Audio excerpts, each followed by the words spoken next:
Okay, let's begin with a word of prayer. Father, thank you for the blessings that you give us. And this morning, as we are doing a little bit different Sunday school, as we're looking at ways that we can aid in helping to save someone's physical life, we trust that that would bring you glory. Thank you for the investment in minds that you have made to be able to develop these kinds of techniques and systems, and for Bill and his willingness to give us an overview, teach us what we need to know to go through this process. And Father, we are blessed because we have these things, and the potential for life-saving is real. You know that more than anyone. And we look forward to this being something that honors you and glorifies you. Thank you for all that you do for us. We love you. And we want to obey you in Jesus' name. Amen.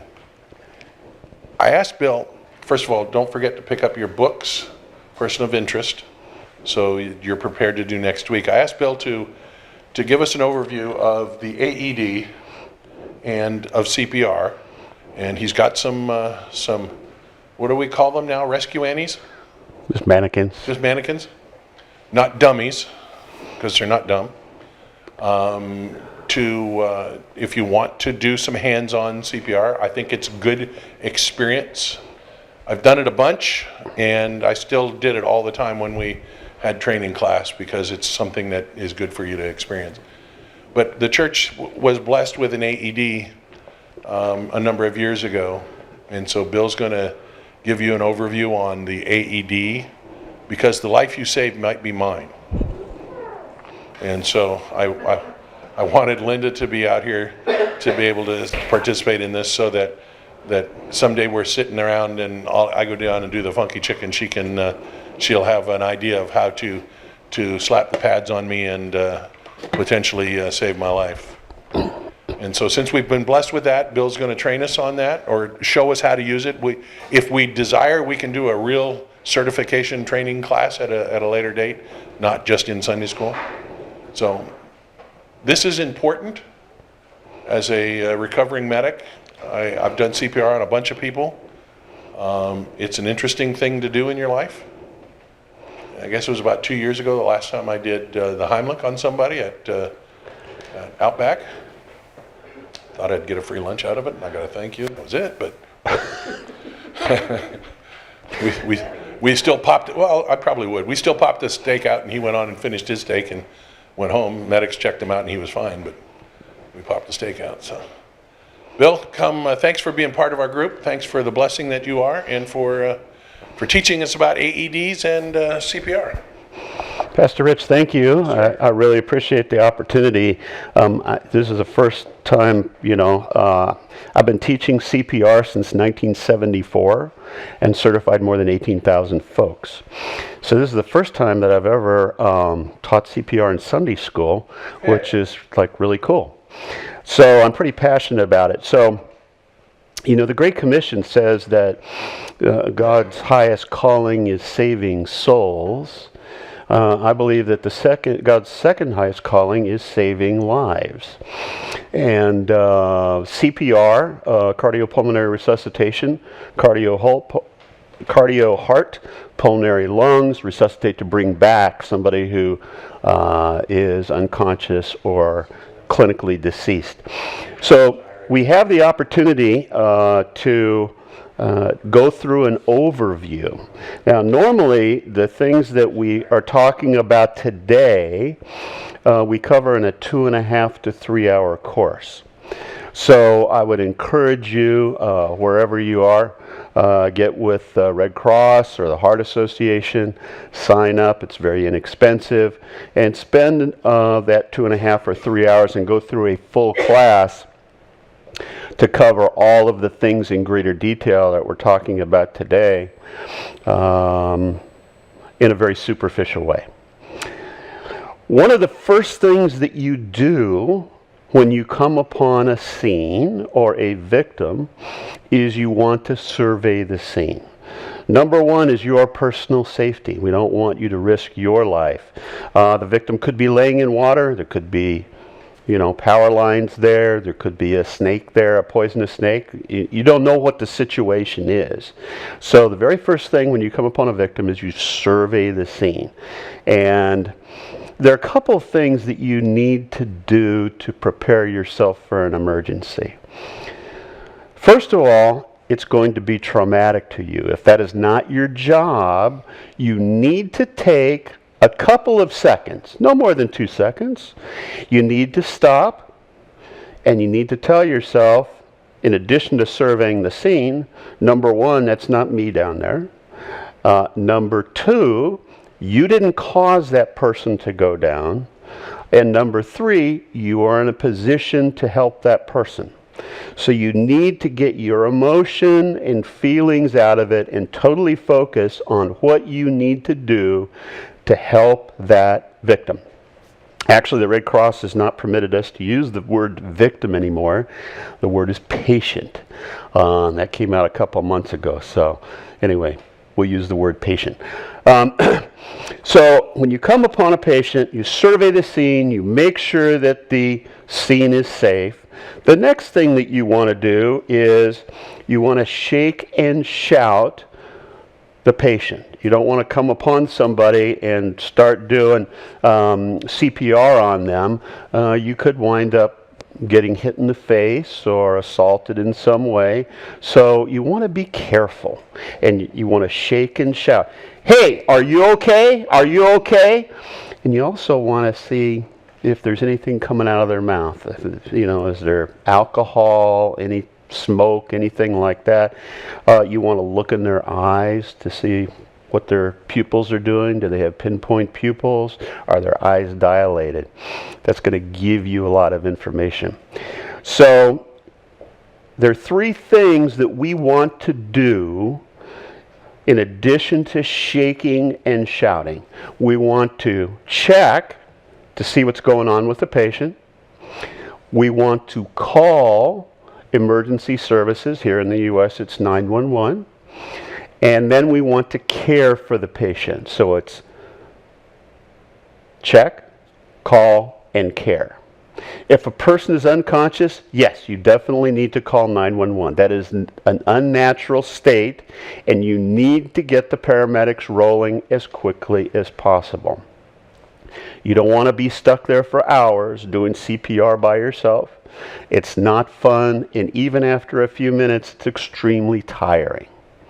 So what we want to do is we find someone unconscious that's unresponsive to shaking and shouting. "Hey, are you okay?" You call 911, adult male. You don't want to say, "Will somebody call 911?" You want to single someone out and have them be responsible and accountable. Go call 911, get the AED and the first aid kit, and then come back. You want to delegate that to somebody who's responsible, who will go get the AED. If you have a first aid kit, of course, we're blessed to have an AED. I don't know any other church that does, which is awesome. You want to make them accountable and come back and tell you, yes, the paramedics are en route. Very good feeling when you know at least they're en route. So, survey the scene, shake and shout, "Hey, are you okay? Are you okay?" They're not responsive. Go call 911, get the AED and the first aid kit. You want to get that AED coming, because the sooner, if you have a person that is in cardiac arrest, the sooner you get that AED, the greater their chances of survival. If they go down and you have an AED within the first minute, their chances of survival, depending on the state of their system, is pretty good. That's the very best bet that they have.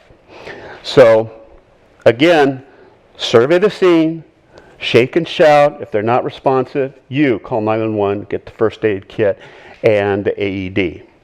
Then we want to open the airway.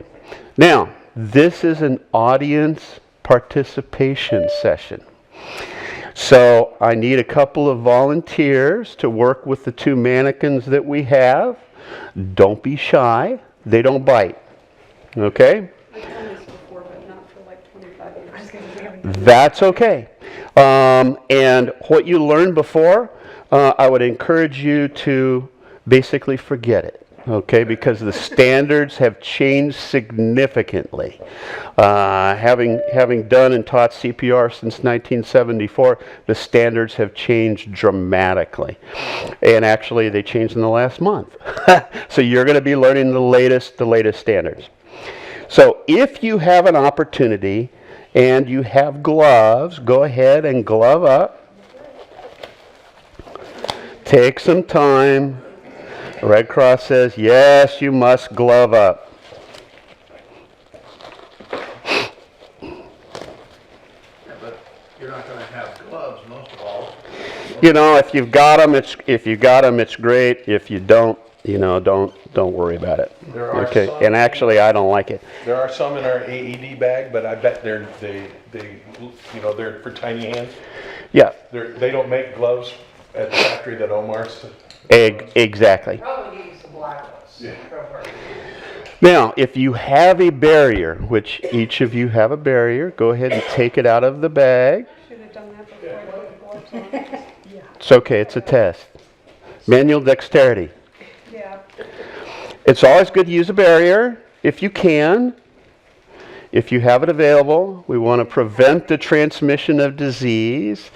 And what you want to do is you want to open the airway, you want to push down on the forehead, and you want to lift up under the chin. We don't do neck lift anymore. We do head tilt, chin lift. Okay? You want to get down. You want to look, listen, and feel for breathing. You want to see if the chest is rising and falling. You want to listen to see if air is being exhaled.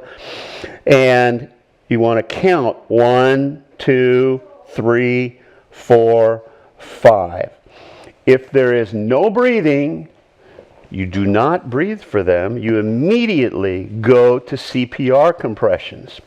You use the heel of the hand nearest the head.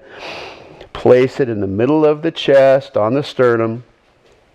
Following with your other hand, interlock your fingers and pull your fingers back off of the chest. We don't want our fingers to go around the side because you will fracture more ribs than you need to. Now, when you compress a real person's chest, you are going to hear snap, crackle, and pop. That is normal. Do not be upset by that. What that means is you're doing a good job. Okay? So what you're doing is you're busting that cartilage around the sternum and you're compressing the chest. And what we're going to do is we're going to position ourselves directly over the victim, lock our elbows absolutely straight, get as close to the victim as you can so your elbows are locked straight.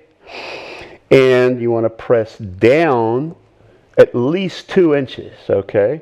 And you do 30 compressions at a rate of 100 to 120 times a minute.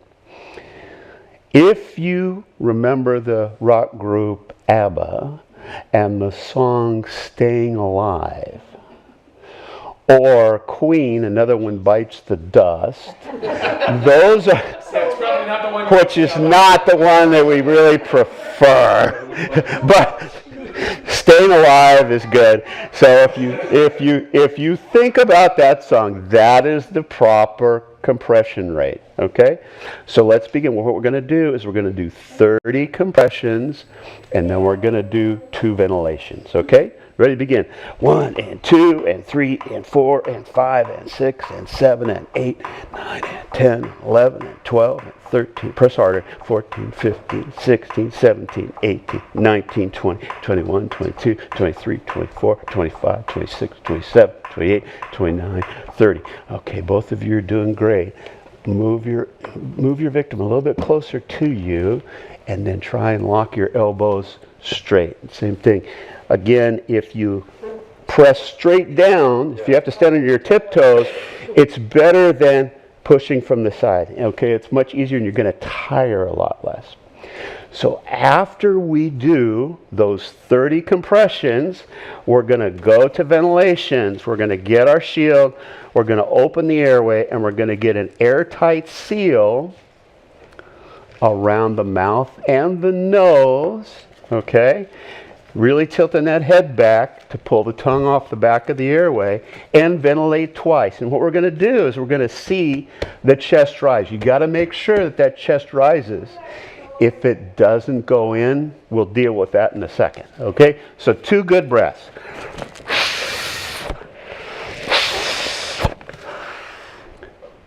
You tilt your head back a little bit. Tilt your head back a little bit more, okay? Put your fingers here. Really tilt that head back. You want the chin over the ears. That's what you want. You really need to crank that head back, okay? So after we do our 2 breaths, we're going to go back and we're going to do 30 compressions again. 1 and 2 and 3 and 4 and 5 and 6 and 7 and 8 and 9, 10, 11, 12, 13, 14, 15, 16, 17, 18, 19, 20, 21, 22, 23, 24, 25, 26, 27, 28, 29, 30. 2 breaths.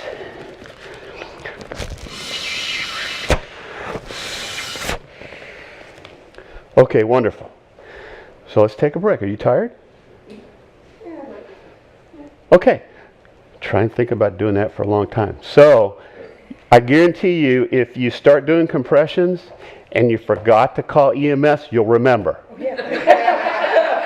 need it myself. Now, if you are by yourself, okay, it's real easy. Get your cell phone, punch up 911, put it on speaker, put it right by your patient, and you can talk to dispatch and give them your address and say, hey, I've got a person in cardiac arrest, CPR is in progress, and that'll make things a lot easier. Keep your cell phone with you. It's your lifeline, okay? So, and if you've got a smartwatch, you know, I can tell Siri to dial that emergency number and she will do it. I don't even need my cell phone. I've got it with me, okay? So, you keep doing cycles of 30 compressions and 2 ventilations. Now, let's say that somebody came back with the AED, okay? So, AEDs are all pretty similar, okay? Here we have a Preston AED, and this is an actual Sowell AED, and they're all pretty similar in function. So what you do is you actually open the lid, you press the button, remove clothing from the patient's and all you have to do is follow the directions. open packet. You always do CPR on a bare chest, okay? Bras come off. You can't do CPR over underwires. It just plain doesn't work. And apply pads onto patient's bare skin. You take off the pads and Apply follow the pads as shown directions. in the pictures. Okay? So this one goes on the right side of the Open chest. packet and apply pads onto patient. Press pads firmly on This skin. one goes on the left side. It's down below Apply here. pads. Press pads firmly on skin. Do not touch the patient. Analyzing So heart rhythm. stand clear. Don't get Do near. not touch the patient. Analyzing heart rhythm. Shock advised. So Do not the touch red the light's patient. going to flash. When it does, Flashing shock button. you say, I'm clear, you're clear, everybody's Press the clear. button. Now, Press shock the red delivered. button. You'll get a heck of a jump. And then you continue. 2 and 3. And it's got a metronome. Just follow that. 10.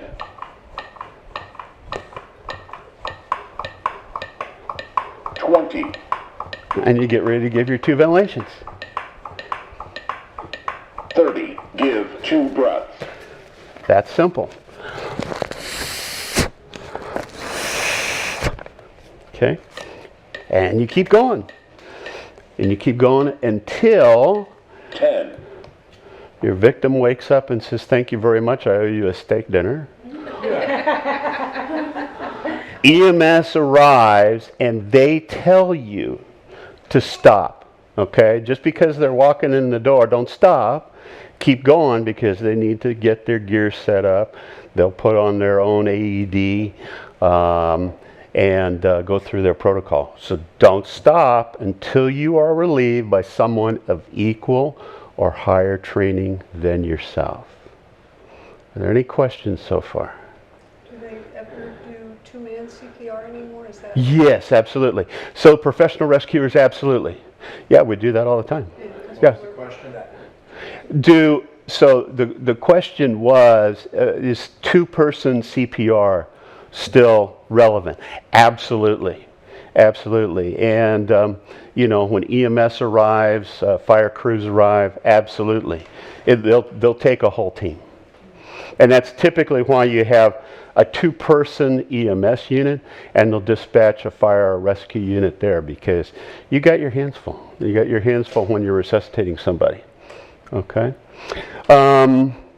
Those that are here, we've got a handy guide that goes through all of these processes step by step.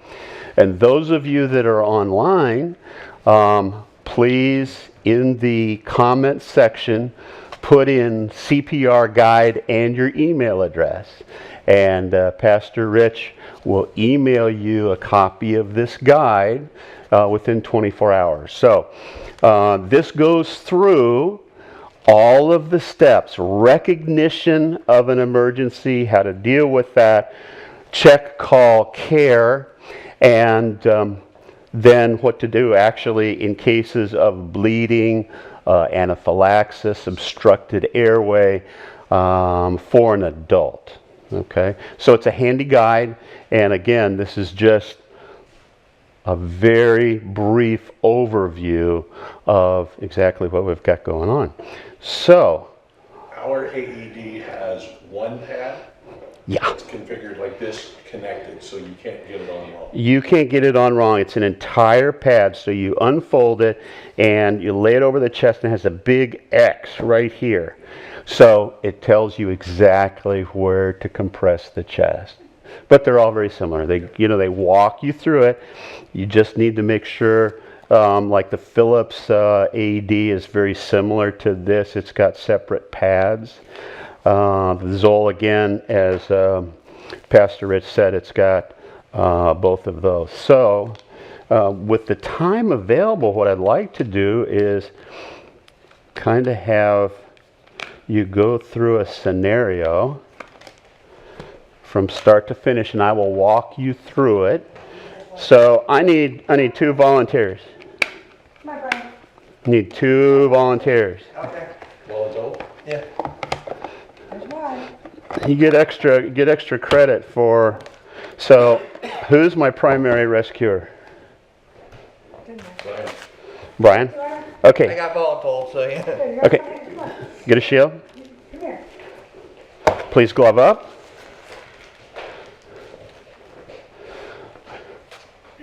So who's They're on the floor, so the height problem you were having Yeah. will be eliminated. exactly? But none of us are getting up off the floor, so we decided not to do that. So who's going to be my second? Who's going to be my second rescuer? Right here. So my question is when they are on the floor, Yes.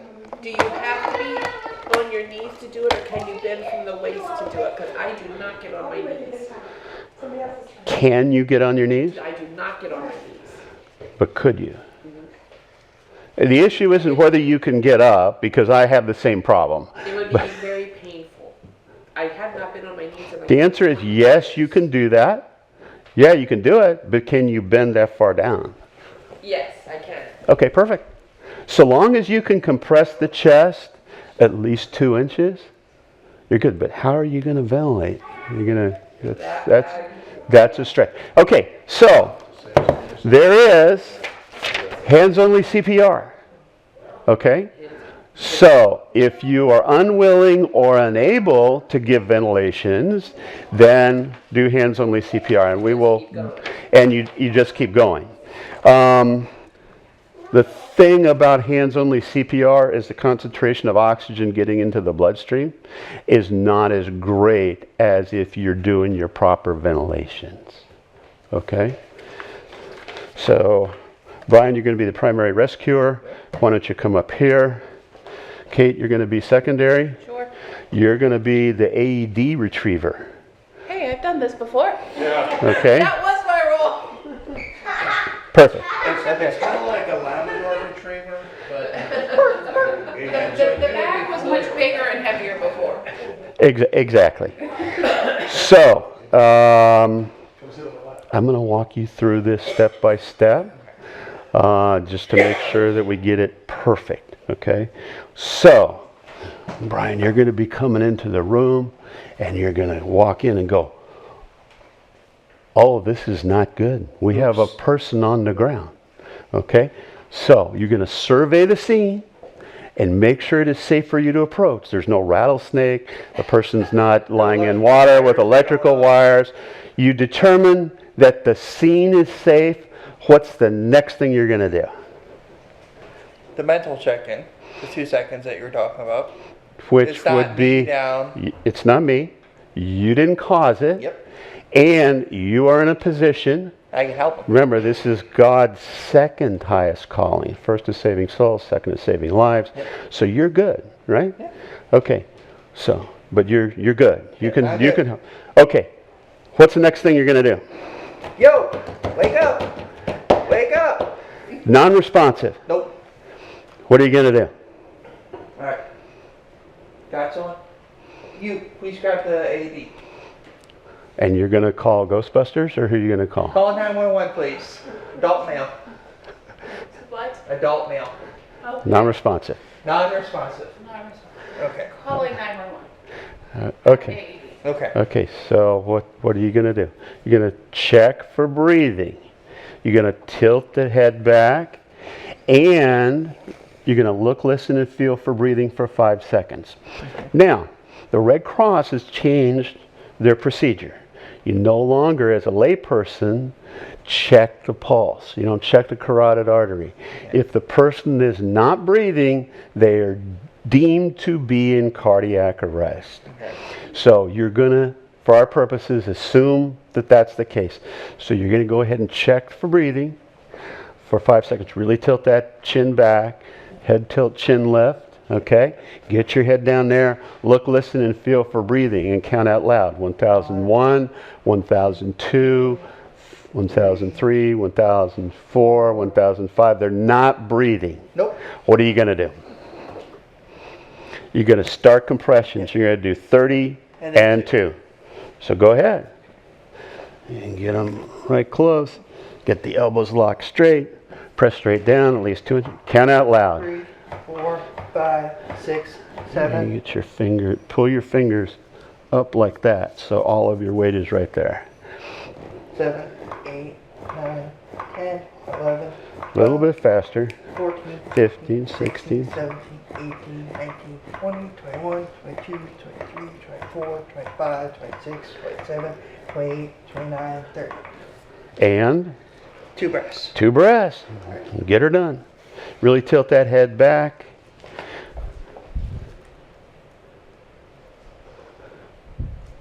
Okay. Then what are you going to do? AED if it's here. If it's here, but it's not here yet. So 30 compression. Still hanging I out. had to go all the way to Albuquerque. It's a long way. It's the other room. Exactly. It's the South 40. Count it loud. 1, 2, 3, 4, 5, 6, 7, 8, 9, 10. It's a little bit too fast. Stay with the group. 7, 8, 9. And 2 breaths. quickly make the transition. Get her done. Thank you.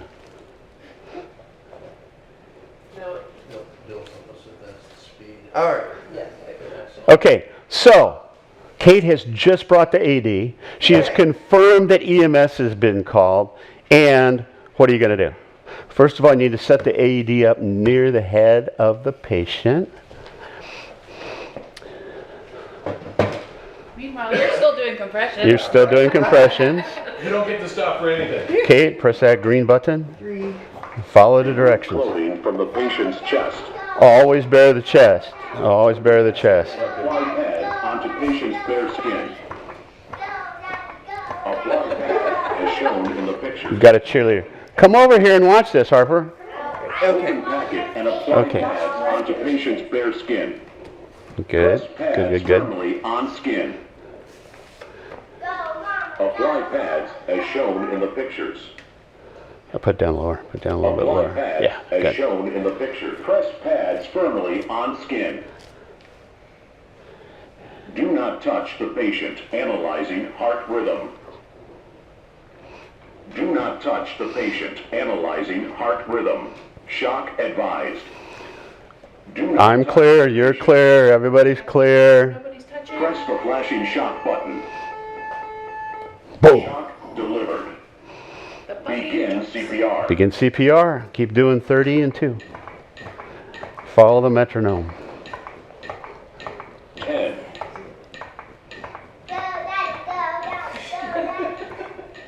20.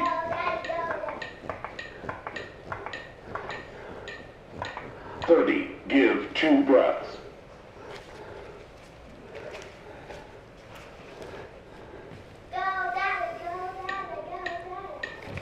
Good. Count out loud. 10. Follow the metronome. 20.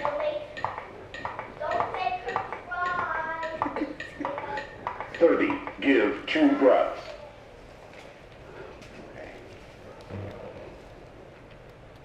Okay. Wonderful. Guess what?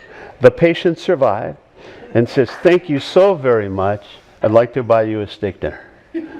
Okay? Never happens in real life, but sometimes they do regain consciousness, and so that's a really good thing. So, super job. Well done. Well done. Super job. Okay, outstanding. You heart for the cheerleader. Yay! So, sometimes when you try to ventilate, the air doesn't go in. What do? Well, you reposition the head and you try and ventilate again. Okay? How do you know it doesn't go in? Because you will feel the air not going in. You will not see the chest rise. That's why when you're ventilating, you always want to use your peripheral vision and look for that chest to rise. That way you know the air has gone in. If you meet resistance like you're blowing up a really hard balloon, Exactly. it's not going in. It's not going in. Okay? So, we go into an obstructed airway scenario. So, we're going to deal with conscious obstructed airway and unconscious obstructed airway. May I borrow you? He's not going to use me because he can't reach around with it. Oh no, I choked on peanut butter. So, the thing about emergency care is you need to obtain the patient's consent if they're conscious. So, what you're going to do is make sure that you always get the patient's consent to treat them. If they're unconscious, consent is applied. So, somebody who's choking is probably going to be grasping at their throat. They may be barely able to pass air. So maybe they're coughing. Coughing is a good thing. You need to encourage them to continue coughing forcefully. So that's a really good thing. Just continue. Please call 911, obstructed airway. Are you going to call 911? I've got a man with obstructed airway. So get the paramedics rolling as soon as possible. Okay? Even if he's coughing forcefully, you want him to go ahead and roll. Okay? Because he might wind up very soon being on the ground and unconscious. So, you're choking. Are you choking? If they can say they're choking, yes, I'm choking. They're not choking. Okay? Because they're able to move air. They're phonating properly. They're able to pass air across the vocal cords. If they cannot talk to you, that means that they do have an obstructed airway, or there may be a really high-pitched sound. So, go ahead. Are you choking? May I help you? Okay, so what you do is you lean, let's move this way. You lean them forward and you deliver 5 back blows right in the middle, mid-scapula. 1, 2, 3, 4, 5, and you really hit them hard. I love Brian. I'm not gonna, really hard. Really, really hard. Just about as hard as you can, okay? You really want to pop that obstruction out, okay? Then you find their belly button just above the belt, okay? And you deliver 5 inward and upward abdominal thrusts. I'm not going to actually do it, but you come in, you grab your hand like that, you make a fist. So you make a fist right at the belly button, and it's in and up. 1, 2, 3, 4, 5. Just that hard, okay? Chances are it will come out. Thank you. You did a great job. Try not to do that again. So, if the obstruction does not come out, then you have a victim on the ground. If your ventilations did not go in, all you do is you do CPR compressions, okay? You no longer do abdominal thrust down toward the feet, okay? You just do your normal CPR compressions. If you have an obstructed airway, after you have done your 30, you check the mouth to see if there's anything inside the mouth. Now, rule number 1 is you never put your fingers in the mouth of a conscious person. I have all 10 fingers, and that's because I followed that rule. I did that once and almost nearly lost a finger. So, if somebody is unconscious, you do a finger sweep. If it's a child, you do a finger sweep. Chances are you're going to clear that obstruction. CPR is the last chance for someone who is pulseless and non-breathing. It is not a pleasant thing. As I said, when you're compressing the chest, you're going to hear snap, crackle, and pop. That means you're doing it properly. You need to tell yourself and prepare yourself, I'm going to hear snap, crackle, and pop. That means I'm doing a good job. If the person has eaten recently, chances are they are going to vomit because you're blowing air into the lungs, but some of that's going to go into the stomach, and it's going to start churning. And if you hear a gurgling sound, you need to roll the patient away from you, not toward you. You only do that once. And you put them in what we call a recovery position. You allow them to vomit. With your gloved finger, if they're unconscious, you do a finger sweep, try and clear out as much of the vomit as you can. You tilt them back, and you attempt to ventilate again. Okay? Are there any questions? Good. Does the part about when they say you can free yourself if I'm putting over the chair, does that work? Yes, if you are choking, may I borrow your chair? If you are choking, you can throw yourself over a chair with as much force. Just put it in the epigastrium. Just throw yourself over the chair with great force. And what you want to do is just really increase that abdominal pressure to pop out the obstruction. Okay? Any other questions? Well, you guys, thank you for everybody that volunteered. Did a great job. All of our patients survived, of course. They're batting 100%. And just remember that, really, we are God's tool to help somebody who is in distress. So it's wonderful to have that skill, to be willing and able to use that skill. Don't worry about the liability. Florida, in particular, has some of the very best Good Samaritan laws. So someone could try to sue you for breaking their ribs, but the good news is they lived to do it. And the judge will go, get out of here. This is ridiculous. Okay, so don't be afraid to get involved. And the first and foremost thing is, if you're unsure, the situation is unsafe, send somebody to call 911. Tell them as much information as possible. Even though we have an E911 system, and it gives some information about your location, be very specific about your address. Make sure that the dispatcher repeats it to you. And make sure that you're the last person to hang up. In most cases, if you have your cell phone on speaker, they'll stay online with you until EMS shows up, and they will say, thank you very much, and then they will hang up. All right? Again, if you, those of you that are not with us, in the chat box, put CPR guide and your email address. We'll make sure that you get a copy of the guide, which is very, very informative. And I encourage you to call your local Red Cross or Heart Association and go through the formal 2.5 to 3 hour class. Well, we can provide that for you.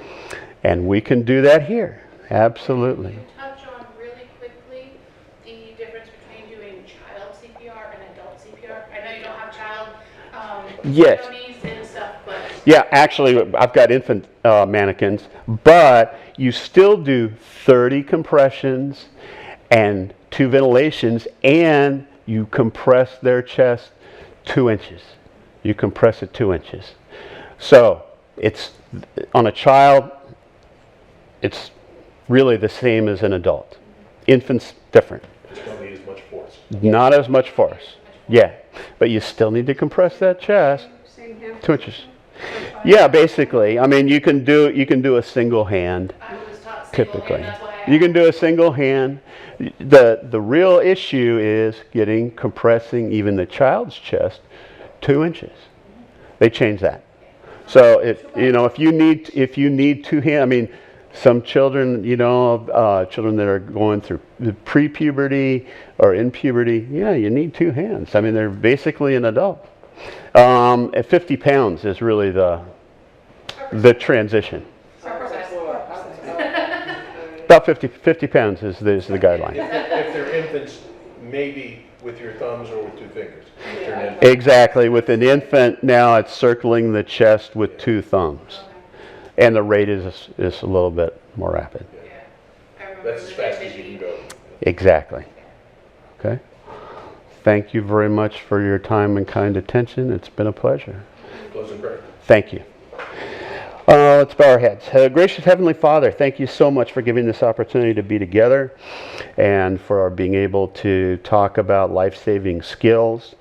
Please be with us as we go out into the world and give us the strength and the willingness to focus on helping those who could not help themselves. We know that this is your second highest calling.